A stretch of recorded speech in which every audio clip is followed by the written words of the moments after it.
most of you, this is a device to buy, sell, play games, watch videos. I think it might be a lifeline. I think actually it might be able to save more lives than penicillin. Texting. I know I say texting and a lot of you think sexting. A lot of you think about the lewd photos that you see, hopefully not your kid sending to somebody else, or trying to translate the abbreviations LOL, LMAO, HMU. I can help you with those later. But the parents in the room know that texting is actually the best way to communicate with your kids. Might be the only way to communicate with your kids. The average teenager sends 3,339 text messages a month. Unless she's a girl, and then it's closer to 4,000. And the secret is she opens every single one. Texting has a 100% open rate. Now the parents are really alarmed. It's a 100% open rate even if she doesn't respond to you when you ask her when she's coming home for dinner. I promise she read that text. And this isn't some suburban, iPhone-using teen phenomena. Texting actually over-indexes for minority and urban youth.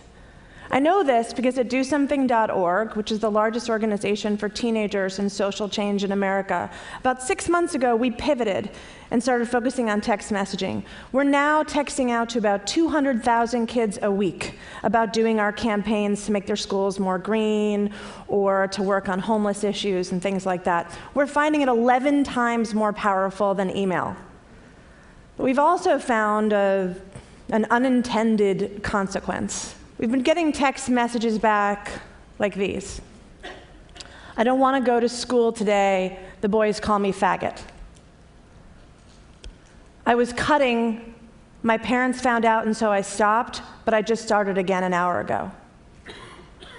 Or, he won't stop raping me. He told me not to tell anyone. It's my dad. Are you there? That last one's an actual text message that we received. And yeah, we're there. I will not forget the day we got that text message. And so it was that day that we decided we needed to build a crisis text hotline. Because this isn't what we do. We do social change. Kids are just sending us these text messages because texting is so familiar and comfortable to them, and there's nowhere else to turn, that they're sending them to us. So think about it, a text hotline, it's pretty powerful. It's fast, it's pretty private, no one hears you in a stall, you're just texting quietly, it's real time. We could help millions of teens with counseling and referrals. That's great. But the thing that really makes this awesome is the data.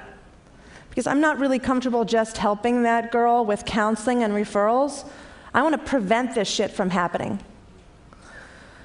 So think about a comp. There's something in New York City that the police did. It used to be just guesswork, police work, and then they started crime mapping. And so they started following and watching petty thefts, summonses, all kinds of things, charting the future, essentially. And they found things like when you see crystal meth on the street, if you add police presence, you can curb the otherwise inevitable spate of assaults and robberies that would happen. In fact, the year after the NYPD put CompStat in place, the murder rate fell 60%. So think about the data from a crisis text line. There is no census on bullying and dating abuse and eating disorders and cutting and rape. No census. Maybe there's some studies, some longitudinal studies that cost lots of money and took lots of time. Or maybe there's some anecdotal evidence. Imagine having real-time data on every one of those issues. You could inform legislation, you could inform school policy. You could say to a principal, you're having a problem every Thursday at 3 o'clock. What's going on in your school? You could see the immediate impact of legislation or a hateful speech that somebody gives in a school assembly and see what happens as a result.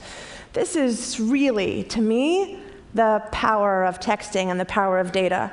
Because while people are talking about data, making it possible for Facebook to find my friend from the 3rd grade, or Target to know when it's time for me to buy more diapers, or some dude to build a better baseball team, I'm actually really excited about the power of data and the power of texting to help that kid go to school, to help that girl stop cutting in the bathroom, and absolutely to help that girl whose father is raping her.